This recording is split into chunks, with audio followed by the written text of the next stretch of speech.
It has been written in truth that water is life.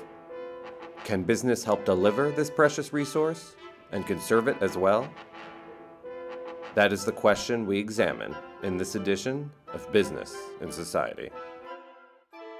This is a co-presentation by PRIME, Principles for Responsible Management Education, and Business in Society.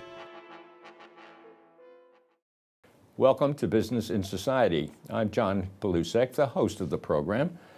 On this edition, we focus on the critical global issue of water. Water, that precious resource that sustains life, but a resource that unfortunately we share unequally and often use wastefully. What can business do, and what should it do on so great a global challenge? And perhaps more tellingly, what is business already doing and planning in its water stewardship policy and performance? No better way to address those questions than to focus on the worldwide efforts of the United Nations Global Compact and its impactful CEO Water Mandate Program. To do that, I'm delighted to welcome to the program Gavin, Deputy Director of the Global Compact and head of its CEO Water Mandate Program. A very warm welcome, Gavin. Thank you indeed, John. Great to be here. Gavin, to begin with, it's been said that water poses one of the greatest sustainability problems for the society. And the CEO Water Mandate has now been in place, is it, 5 or 6 years? Launched in 2007 by the UN Secretary General as a call to action to companies everywhere to make water management and water stewardship a strategic business priority. The overall picture is quite an alarming one. We have a growing crisis in both water and sanitation, and that demand is expected to outstrip supply by 40% in 2030. I'm told that something in the area of 3.5 million people around the world succumb to water and sanitation problems through disease and other deprivation. And so many of those are children, and so many of them live in the less developed countries. No, it's a tragic story, and one that demands global attention and global cooperation. And where there's no water, or water is of poor quality, as you indicate, there are health concerns. It undermines community development and national development, even global development. I think I saw a statistic that some 800 million people around the world these days, perhaps 1 in 9 in terms of global population, are suffering, in effect, from this kind of a crisis. That's exactly so. Over 800 million people lack access to safe, clean, fresh water. More than 2 billion lack access to sanitation facilities, which is another related issue. But also, there's a tremendous possible contribution to water conservation in terms of how the many, many companies around the world can improve their operations in terms of water stewardship. First, there's the ethical dimension. That is, contributing to solutions around a true global crisis and helping to achieve global water security. That really is the ultimate aim, water security for all. And we don't have that today. This is a long-term crisis, and therefore the post-2015 commitments are very important. Absolutely. We're talking about a crisis that's going to play out in the years and decades to come. Yeah. And this brings me to another point, which is that unlike other sustainability issues, water is a very controversial, hot topic. For some in the civil society world, the idea of corporates and companies getting involved in water work with the UN is uncomfortable. This is why the CEO Water Mandate, we take seriously the pledge of these 6 areas and also require an annual disclosure. If companies fail to report on progress, we actually expel them from the program. Well, we have some video that illustrates all of these points, and especially in terms of the importance of companies doing the right thing, as it were, in various industries. So we're going to play that video right now.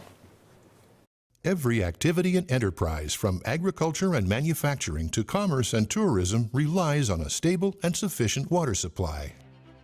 Increasing populations, pollution, behavioral shifts, climate change, and mismanagement are putting stress on water supplies around the world. Consumer and investor expectations about corporate water stewardship are rapidly growing. The bottom line? Water is becoming increasingly important to business. Prudent managers need to identify and mitigate the many risks that water issues pose to their businesses. Failing to do so could have consequences ranging from the disruption of operations and supply chains to global reputational impacts that can haunt a brand for years. Yet, few companies sufficiently and proactively address water risks. Leading companies are investing in water use efficiency, ensuring that their wastewater is properly treated, and encouraging suppliers to adopt responsible practices. But to fully address water risks, companies must also collaborate with others to advance the sustainable management of shared water resources. Local water challenges affect everyone in the entire watershed. This collective risk requires collective action and is the inspiration behind the UN's CEO Water Mandate initiative. The CEO Water Mandate is a unique public-private partnership initiated by the UN Global Compact and endorsed by global companies from many industry sectors. The mandate is intended to encourage collective action and foster responsibility with the development, implementation, and disclosure of corporate water stewardship practices. Gavin, what's very impressive about that video is that the range of industries that are involved is indeed quite broad. And I think that you're getting the membership within the CEO mandate that illustrates that. We started with 5 companies that made the initial commitment in 2007, and now we have close to 100, as you say, that represent a spectrum of industries from apparel, construction, mining. And to move forward in terms of something very contemporary, the CEO mandate has now established a hub, which is digital in nature, which indeed enables you to connect companies and other players, communities, and how is that playing out? Well, we call it the match.com for water. This is the CEO Water Mandate's Water Action Hub, which is the first global internet-powered online platform to matchmake companies, municipalities, community groups, NGOs, other stakeholders on very specific projects within very specific watersheds and river basins. We now have roughly 300 projects posted on the site. And there are a few examples, perhaps, of how that's playing out? Absolutely. We have wonderful examples of projects, for example, in northern India, involving food companies and beverage companies working with farmers on groundwater conservation. We have examples of projects in South Africa, led by beverage companies in particular. They're looking at drip irrigation systems and farming, which is, I think, something that will be very important in the coming years and decades. That is, how to get farmers to be more water efficient with their crops. We just have a few more minutes, but I would imagine as you go forward, you're looking toward further growth, perhaps, of the mandate? We are. The growth has been thrilling to see and I think reassuring. I mean, to go from 5 companies or so at launch to 100 has been exciting, and hopefully build the CEO Water Mandate from 100 companies today to maybe 300 to 500 in the next, say, 5 to 10 years.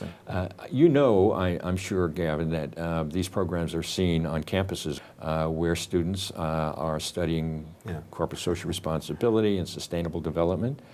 What sort of a message would you give to, in effect, the next generation of folks who are going to be involved or at least very interested in these issues?